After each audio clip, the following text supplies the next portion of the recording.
¿Querés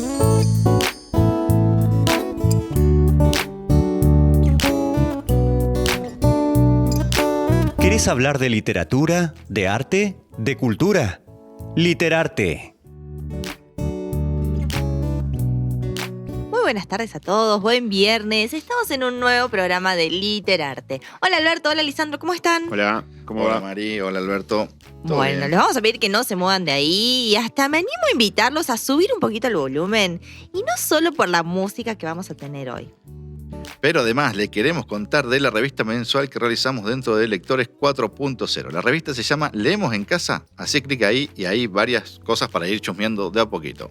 Claro, ingresan a www.lectores.blp.edu.ar, van arriba en el bannercito que dice Leemos en Casa y, por ejemplo, voy a elegir hoy la edición número 1, nuestra primera edición de Leemos en Casa, allá el año pasado por julio. Y nos vamos a encontrar en literatura juvenil con Karen McManus, en literatura infantil con Mi mamá es mágica, que es un cuento muy pero muy lindo que me encanta. En series tenemos Manhunt, ¿sí? Una bomber, muy bien. Literatura universal, Balzac. Curiosidades. En curiosidad estaba ¿La de Caperucita Roja? No. Hicimos una que fue antes de los cuentos, que fue la primer tablet, que es una maestra que hizo una tablet de madera para sus alumnos, para que le hicieran los alumnos. Entonces los alumnos, hizo todo un sistema con maderitas y gomitas elásticas, en donde vos apretabas algo y aparecía una página del cuento y la página se doblaba. Todo bueno, genial. Y finalmente en literatura puntana van a encontrar a Berta Vidal de Batini. Bueno, como verán, hay de todo un poco para conocer de una mezcla cultural de la literatura en la revista. Así que ya saben, buscan ahí en Leemos en Casa. Pero también en la misma página hay cuentos para chicos, cómics de ilustres puntanos, de deportistas, de poetas. Hay un cómic de Rosendo Hernández, de Funes, el jugador de fútbol. También tienen algunos videos para los más chiquititos. Sí, hay cuentos para los más chiquititos. Algunos videos educativos. Así que bueno, los invitamos a visitar nuestro sitio. Hay de todo. Y van a encontrar muchísimas cosas para poder leer en familia. Y como dijimos al comienzo, hoy tenemos un programa algo diferente. Algo que queríamos hacer hace bastante tiempo y por una cosa o por otra se complicaba. Pero no se muevan de ahí porque tenemos un cuento genial con un autor fantástico. Sí, así como decía Mariela, tenemos un literarte distinto, algo diferente. Y para ir metiéndonos en el tema, le contamos que vamos a charlar de Abelardo Castillo y su cuento La madre de Ernesto. Un cuento muy llamativo y a su vez algo picante, podríamos decir. Pero no por eso no deja de ser maternal. Estos son detalles para quien lo hayan leído. Y no nos dejemos guiar solamente con el título, porque ya se van a dar cuenta de lo que pasa. Así es. Un placer la historia que hoy conoceremos y lo mejor es que la disfrutaremos juntos. Pero antes, comencemos a hablar un poco de este autor, de Abelardo Castillo. Abelardo Castillo nació un 27 de marzo de 1935. Es considerado uno de los escritores fundamentales de la literatura argentina del siglo XX. Obtuvo numerosos premios nacionales e internacionales por su producción literaria, además de haber sido traducido al inglés, francés, italiano, alemán, eslovaco, ruso y polaco, entre otros. Cuando tenía... Yo he visto la cantidad de traducciones raras en sí, de idiomas raros. Cuando tenía 11 años, en 1946, se trasladó junto a sus padres a la ciudad costera bonaerense de San Pedro, donde vivió hasta los 18 años. En 1952 regresó a Buenos Aires. Muy bien, hay mucho para hablar de este gran escritor. Escuchen porque hay muchísima tela para cortar. Imaginen que, les voy a tirar un dato, a los 24 años, allá por 1959, ya tenía la revista literaria El Grillo de Papel, la cual fue prohibida por el presidente Frondizi. Claro, y ahí cambia el nombre. El Grillo de Papel se convierte en El Escarabajo de Oro, donde a su vez comienza a trabajar con la escritora Silvia Iparraguirre, quien se convierte también en su esposa y compañera de vida. Bueno, estamos hablando de alguien que conoció en persona. Charló, compartió muchos momentos con Borges, Ernesto Sábato, Cortázar. Sí, a Cortázar lo conoció más de grande. Incluso Abelardo, cuando era editor de la revista El Grillo de Papel, fue el primero en realizar una crítica sobre la novela de Cortázar, Las armas secretas. Y desde ahí, Cortázar después leyó la crítica, que le gustó también, y desde ahí se hicieron buenos amigos y varias veces se encontraron. Incluso Abelardo vio en la novela de Cortázar, El perseguidor, que podía ser un hecho real y se lo dio a conocer a Cortázar y no lo negó. Era cierto, era un hecho real. Cortázar también colaboró con textos para la revista del Escarabajo de Oro. ¿Saben qué? Me hace sentir como que estamos ante una especie de Hemingway, un Hemingway nacional que hizo muchas cosas. No sé, ya me iré sacando algunas dudas de a poco. Pero bueno, Alberto, ¿nos lees un fragmento? Alcanzó a dar 2 pasos, nada más que 2, porque ella entonces nos miró de lleno y él, de golpe, se detuvo. Se detuvo quién sabe por qué, de miedo o de vergüenza, tal vez, o de asco. Y ahí se terminó todo, porque ella nos miraba y yo sabía que, cuando nos mirase, iba a pasar algo. Los 3 nos habíamos quedado inmóviles, clavados en el piso.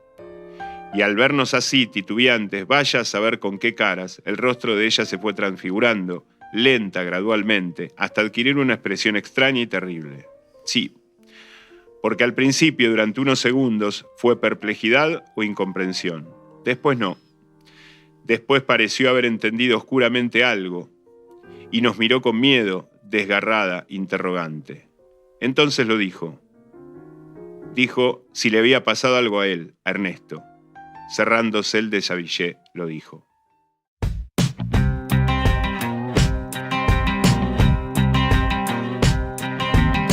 Policial, fantástico, historia, amor y desamor en Literarte.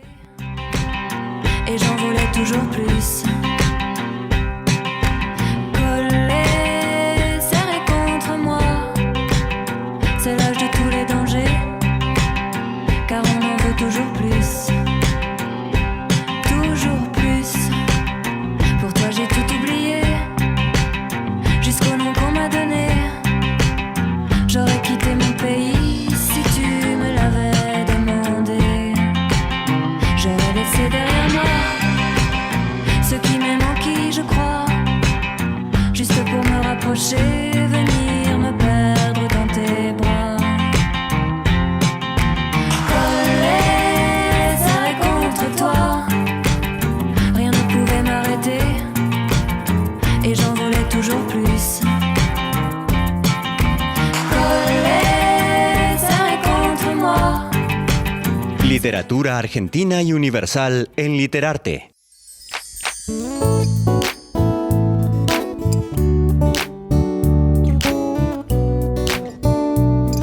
Bueno, qué final de primer bloque que tuvimos con ese fragmento que nos leyó Alberto. La verdad que ahora se viene el plato fuerte, diríamos, la frutilla del postre, ¿no es así? Sí, ahora viene la parte de desarmar este cuento, más allá del fragmento que nos leyó Alberto, y seguro todos los que están del otro lado ya leyeron el cuento, pero ¿cómo sigue esto?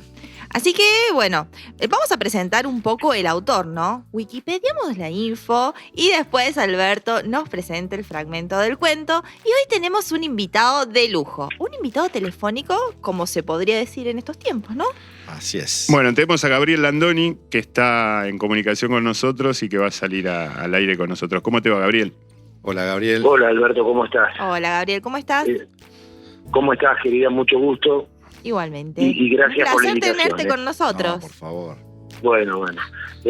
El honor es mío.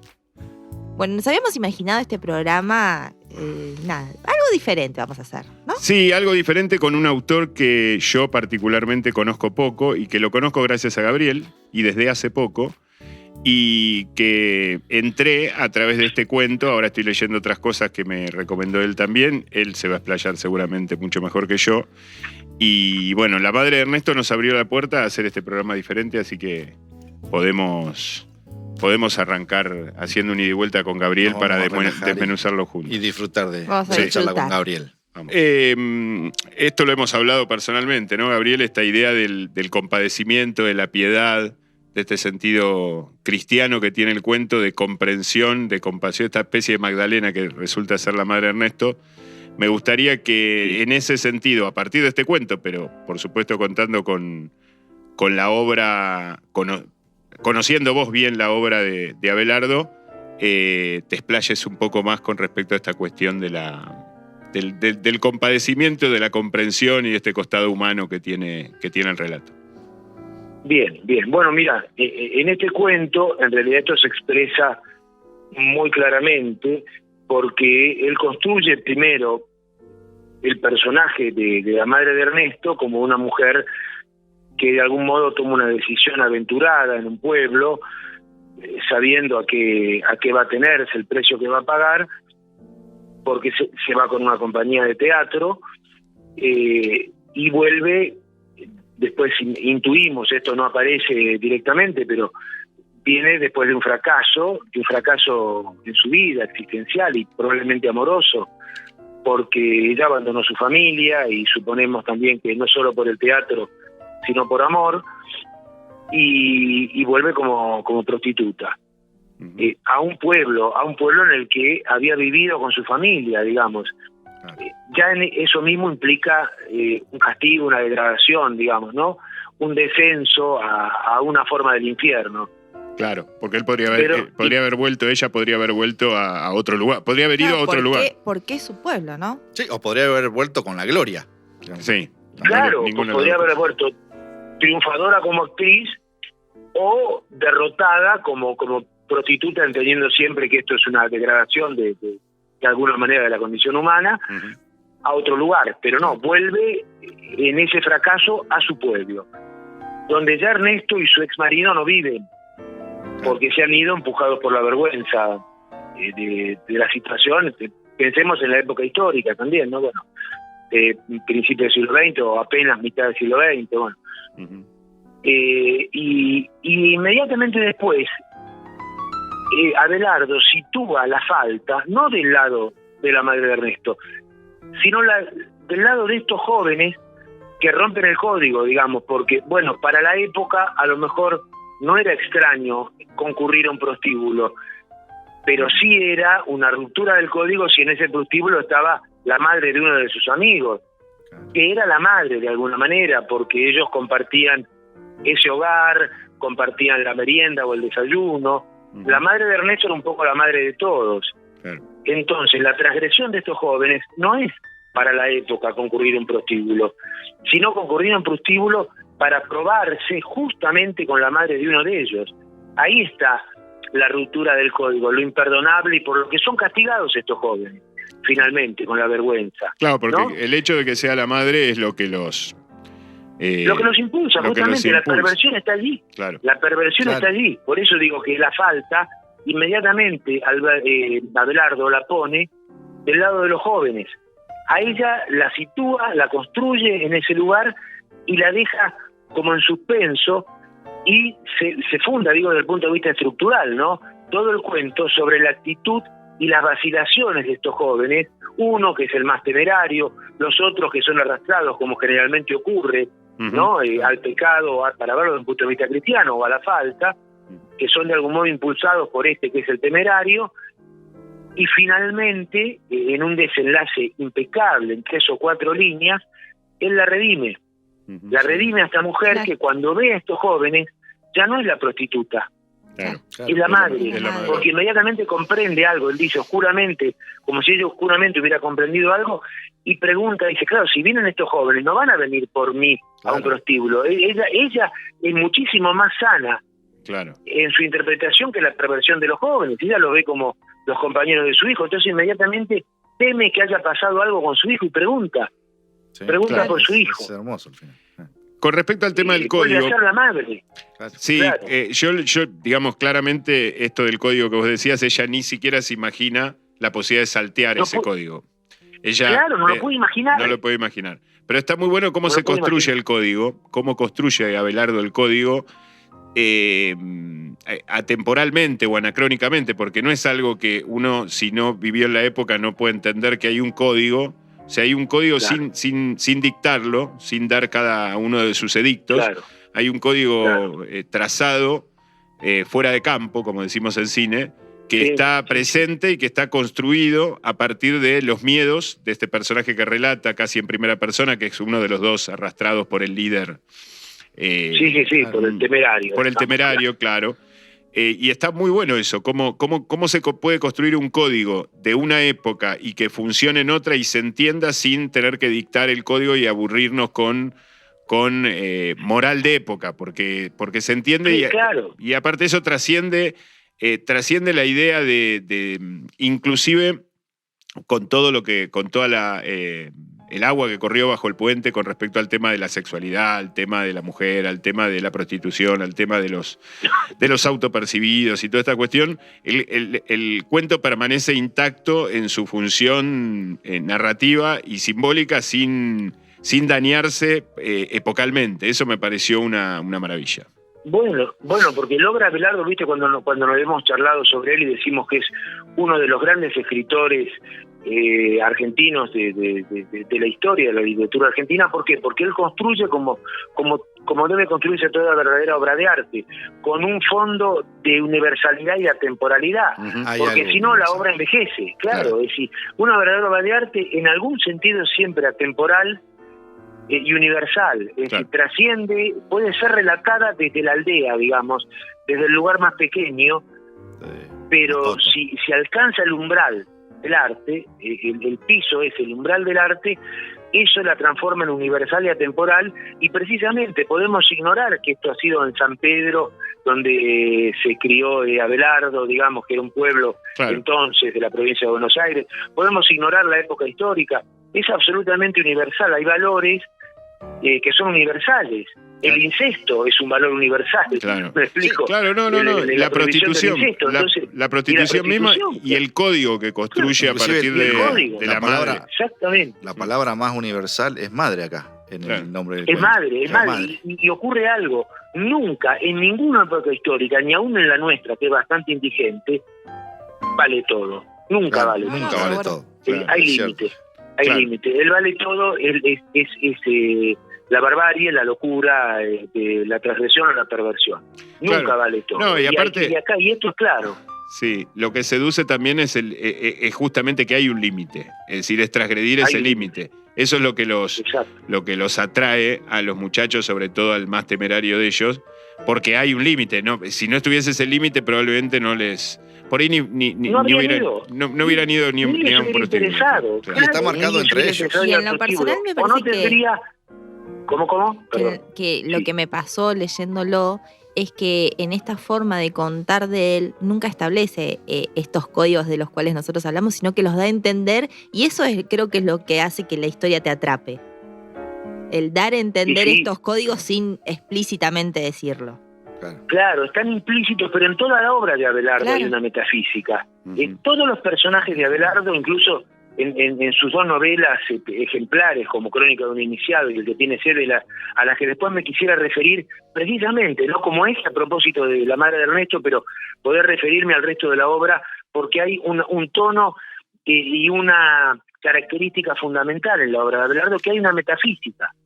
Hay una metafísica permanentemente. Todos sus personajes descienden de alguna manera al infierno, pero todos son en algún punto redimidos. Es decir, el perdón está presente como característica fundamental, y la piedad como característica fundamental. Por eso me parece un autor que, sin que lo haga explícito, digamos, tiene un tono profundamente cristiano, ¿no? En el sentido más elevado del término, ¿no? Incluso más allá de la fe, más allá de la los fe. dogmas, sino, claro, más allá de la fe, más allá, como decía Borges, más allá de nuestra falta de fe, en el prólogo de los evangelios apócrifos decía Borges, más allá de nuestra falta de fe, Cristo es la memoria, la figura más vívida de la memoria humana, ¿no? Y sí, no cabe ninguna duda, independientemente en el lugar que nos pongamos. Además, digamos, el gran artista cristiano no es aquel que hace proselitismo, sino aquel que perfectamente metaforiza para que eso se amplíe y pueda llegar a otros y que lo puedan ver con otra nomenclatura en las mismas ideas o los mismos valores, digamos,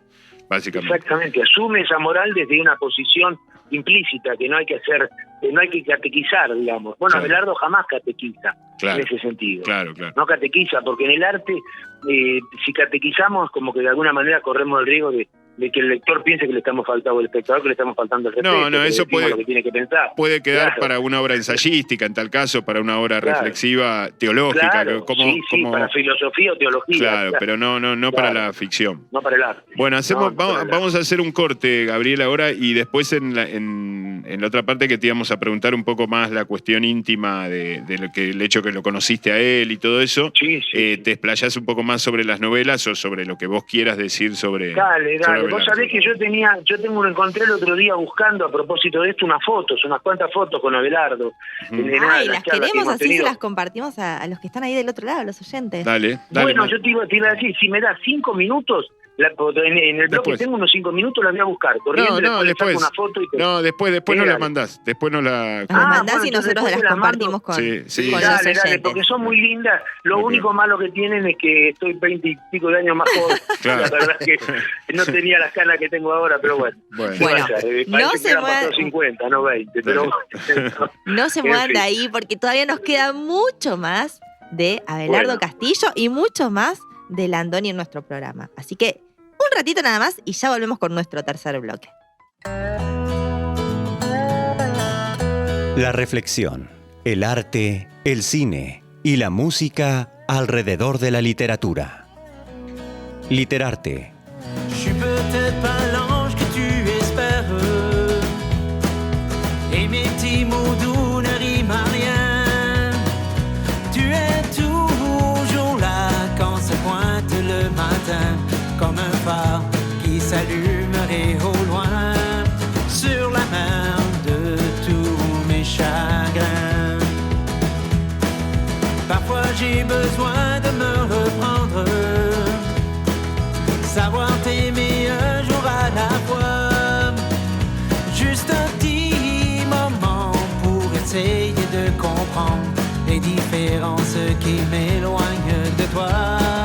Jour après jour, tu peux compter sur moi. Je t'aime encore tant qu'avant, même si je te le dis moins souvent. J'ai toujours pensé. Acompáñanos en esta aventura de historias, libros y arte. Literarte.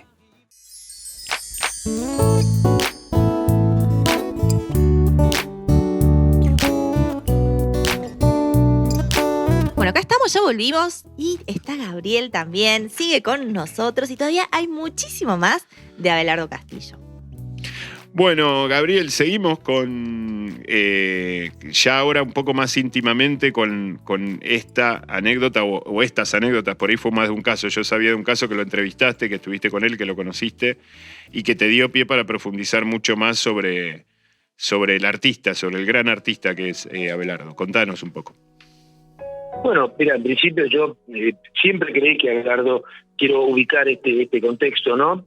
Siempre fue un grandísimo escritor que le tocó, claro, convivir o ser contemporáneo, aunque era unos 20 años más joven, de los grandes escritores argentinos del siglo XX, Borges, Cortázar, Marechal, que fue su padrino artístico, Manuel Mujica Lainez. Entonces, ¿qué ocurre? Él quedó un poco, a lo mejor tal vez desdibujado, o Bioy Casares, frente a estos escritores que fueron muy consagrados.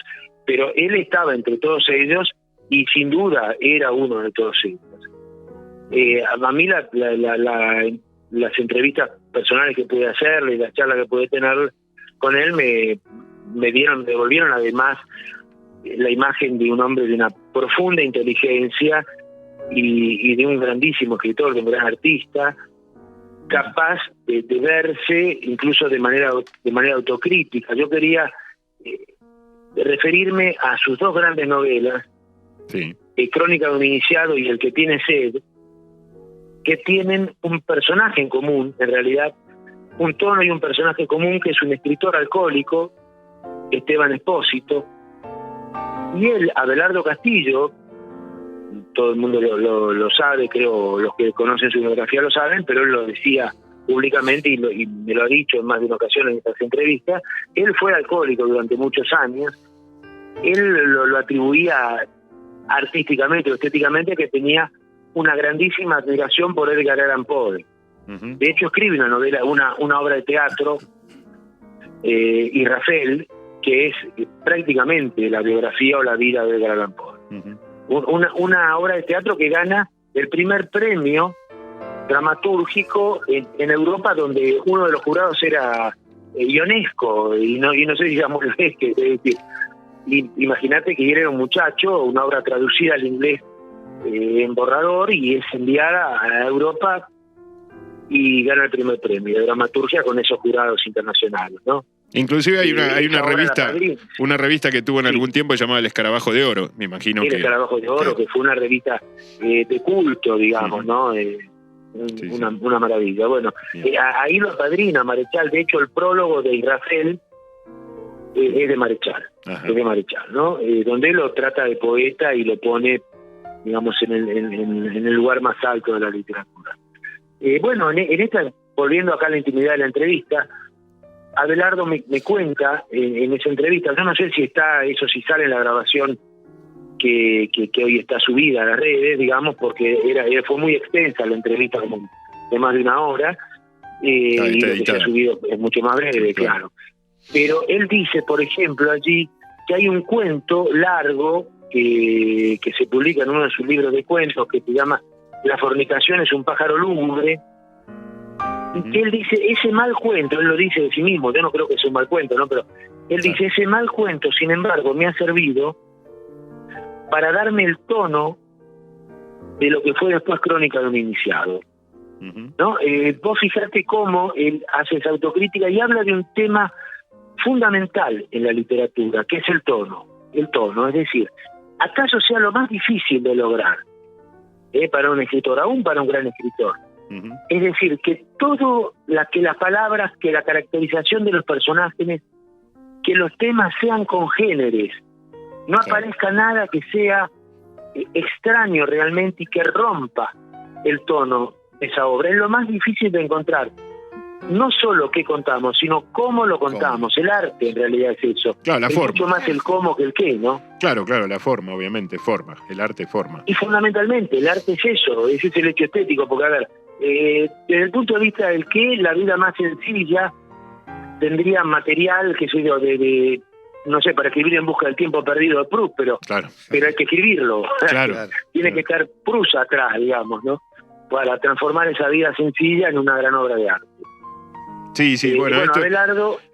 Dale, no, seguí, iba a comentar algo del tono. pero- Abelardo tiene eso, Abelardo hace a veces de hechos nimios, por ejemplo, en este caso de la madre de Ernesto no, es un hecho contundente, pero por ejemplo, hay un cuento bellísimo que se llama Capítulo para Laucha, donde él cuenta una anécdota juvenil del reencuentro con una novia que no fue, digamos, pero de su infancia, Ujú. y construye un cuento maravilloso, admirable, Capítulo para Laucha, que también lo recomiendo, con un tema casi trivial, Claro, digamos, como ¿no? el conejo, ¿no? una- El del conejo también. Como conejo. Bueno, lo que ocurre es que el conejo encierra, fíjate que incluso la cita el epígrafe sobre conejo es una cita de Mateo, del Evangelio. Sí. Conejo, si bien es un tema aparentemente trivial, es un niño, pero es profundamente teodográfico, porque es un niño al que su madre lo abandona, Ujú. abandona a su padre y a él, Claro. y a Abelardo en su vida le ocurrió eso, su madre se fue. Claro, sí, como la madre de Ernesto. Claro, como la madre. Claro. Como la madre de Ernesto, o sea, a lo mejor no con esa tragedia de que No, haya claro. caído, No, pero con se la fue, vuelta, su madre sino lo abandonó. con que se Claro. fue, claro. Claro. Claro. Entonces digo, me parece que en todo caso allí está la urdimbre del escritor que utiliza su propia tragedia existencial, su propia vida, pero que la tamiza para hacer de eso un hecho universal. Claro. Porque, digamos, cada dolor en la vida de cada uno de nosotros es muy importante para nosotros, pero para que ese hecho se transforme en un hecho universal, en un hecho estético, la obra tiene que alcanzar ese piso que es el umbral del discurso del arte. Claro, sí. ¿No? Que esto fundamentalmente, porque si una carta de una adolescente enamorada puede ser muy valiosa para ella y su novio, pero Claro. para que esto se transforme en una obra de arte tiene que alcanzar ese umbral del discurso del arte. El maestro Fareta dice transformar la experiencia en mito. Claro. En ese Bueno, sentido. ahí está. Eso es. Excelente definición. Ujú. Sí. Excelente definición. Es eso. O sea, Sería como que o llevar esa experiencia. llevar al ser humano de Ese su duelo. destino biológico a emblema de la especie. Algo así también. Exactamente. Es decir, que ese duelo personal pueda Transformarse de todos. transformarse en un universal. Bueno, Claro. esa es la definición de la. Bien. Justo venimos hablando de otros autores anteriormente sobre su pasado y sus dolores y vivencias llevadas a la literatura, y bueno, acá tenemos el caso. Sí, Por ahí desde sí, el no, inicio. el tema es el tema es el tono, ¿no? El tono que no es el estilo, pero que sumado al estilo hacen de un autor. Y te quería preguntar también, Gabriel, sobre la cultura de este hombre, digamos, sobre sus lecturas, sobre su formación, más allá de su Bueno, cristianismo velado o no importa, sino de su cultura libresca, literaria, filosófica. Bueno, mira, me dijo varias cosas en esa entrevista que son reveladoras. Primero que, bueno, su casa estaba obviamente llena de libros, Sí. Como pero corresponde. fundamentalmente de libros de pintura. Ajá. En cada mesa ratona, en cada repisa, ahí en la foto se ven algunas escenas de un living en el que estábamos, Ujú. pero rodeado de libros de pintura. El lugar donde él escribía era una habitación totalmente tapiada, alfombrada hasta las paredes, de oscuro, digamos, donde él se encerraba como, yo creo, como el deseo de Kafka. Kafka decía que él preferiría escribir en un sótano y que le pasaran la comida por abajo de la puerta Claro. para vivir sin las sugestiones del mundo. Bueno, Abelardo escribía de esa manera. Claro. Y en la época en la que yo lo conocí, que era grande, pero no viejo todavía, digamos, lo conocí 10 o 15 años antes de su muerte, Ujú. él ya no salía, prácticamente no salía. O sea, dice, atendía el teléfono o se conectaba con el mundo para ayudarlo a apoyarlo a Silvia Iparraguirre, que es su compañera, Sí. durante Sí. muchos años escritora también, muy buena. Ujú. Y dice, yo atiendo el teléfono por Silvia y concedo algunas entrevistas para ayudar a Silvia, en fin, ¿no? Pero él estaba casi recluido en esa habitación llena de libros y fundamentalmente lleno de libros de pintura. Claro. Sí, ahí en la entrevista que le hace se ve eso de los libros atrás y también el ajedrez. El ajedrez enfrente de ustedes. Ujú. Él Claro. vivía en un departamento en la calle Hipólito Yrigoyen, cerca del Congreso, del barrio del Congreso, de Montserrat, por ahí en Buenos Aires. Ujú. Un departamento muy antiguo, a la calle. Se ve la luz de esas aberturas grandes, esas puertas grandes a la calle. Pero en una habitación contigua a la que estamos allí, en este living, es donde él tenía el escritorio y escribía, que estaba totalmente tapiado, sin luz natural, incluso. Ajá. Ujú. Escribía con luz Estaba en su artificial. mundo. Ahí. Bueno, Gabriel, vamos a ir cerrando porque después de todo esto es un programa de radio y nos encantaría seguir hablando. Vos sabés lo que me gusta a mí. A veces conversaciones nuestras de 5 minutos terminan durando horas y yo agradecido. Te pido un texto, una novela para que recomiendes, aparte de Crónica de un iniciado, de la que hablaste bastante, para los oyentes, para que ingresen al mundo desde el punto de... Porque cada programa de radio recomendamos una novela, la recomiendo yo. Bien. Bueno, en este caso te voy a pedir que la recomiendes vos y que sea obviamente del autor que estuvimos hablando. Bien. Y el que tiene sed, mira. El que Yo tiene sed. recomendaría que para mí es la novela más lograda de él. Bien. Que Bárbaro. tiene sed. Bueno, El que tiene sed. despedimos a Gabriel. Gabriel, te agradecemos mucho. La verdad que Un placer tenerte con Sí, nosotros. hermoso. Y la seguimos en cualquier momento. Te agradezco mucho. Bueno, igualmente para mí, muchísimas gracias por llamarme y seguimos en contacto. No, por favor. Dale. Un abrazo Muchísimas grande, gracias y bueno, Gabriel. seguramente vamos a estar compartiendo estas entrevistas que nos contabas y algunas fotos con Abelardo. Dale, Así que hacemos- muchísimas Bueno, gracias. muchas gracias. En el futuro hacemos otro programa así con tu participación si tenés ganas. Te mando Así un que- abrazo. Con Bueno, mucho- y a con nuestros mucho gusto, oyentes con nos mucho volvemos a encontrar el próximo viernes a las 17 horas por www.ulp.edu.ar.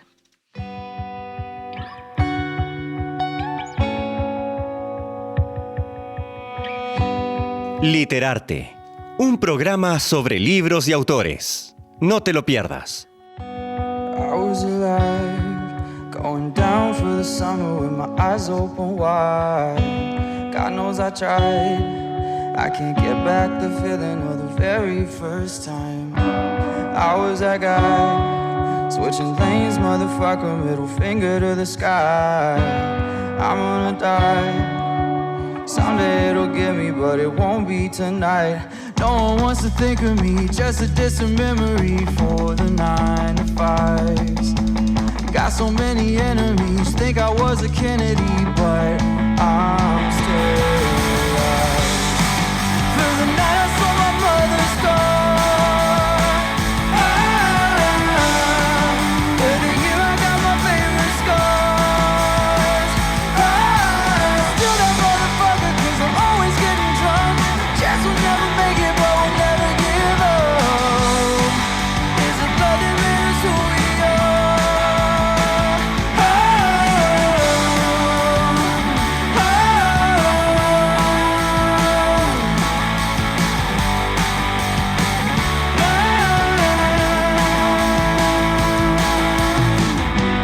I've been in love, but it never felt as good as I did chasing the sun.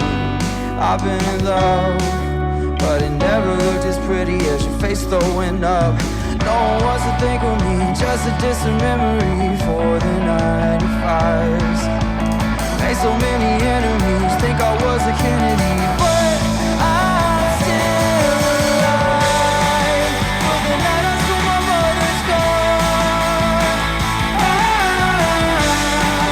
For the year I got my favorite scar. Still that motherfucker, 'cause I'm always getting drunk. Chance will never make it, but we'll never give up. It's the blood that made us who we are.